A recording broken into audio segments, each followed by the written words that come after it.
میں جو حرمین پہنچا تو حیرت ہوئی دیکھ کر، لوگ اکناف عالم سے آئے ہوئے ٹولیوں میں بٹے ساتھ چلتے ہوئے دم بدم ایک ہی سمت بڑھتے ہوئے، اپنی تقدیر پر ناز کرتے ہوئے۔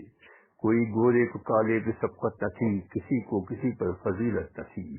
بد نظر بد تماش و خطا کار لاکھوں کی تعداد میں اس کے دربار میں جو تھے شاہ و گدا، یک زباں ہو کے لبیک کہتے ہوئے، پشت پر بوجھ اپنے گناہوں کا لادے ہوئے، سب کے سب آہوزاری میں مصروف تھے۔ اس کی رحمت کی بارش برستی رہی، اشک اپنی ندامت کے دھلتے رہے، داغ جتنے تھے دامن کے دھلتے رہے۔ میرے جیسے گنہگار عرفات سے جب چلے تھے نوزائیدہ کی طرح، اپنی فطرت میں سب ایک تھے، نیک تھے، ہر طرف سے یہی آ رہی تھی صدا، کوئی مقصود اپنا نہ مسجود ہے، تو ہی واحد ہے، یکتا ہے، معبود ہے، لا شریک لکا، لا شریک لکا، اے خدا اے خدا اے خدا اے خدا۔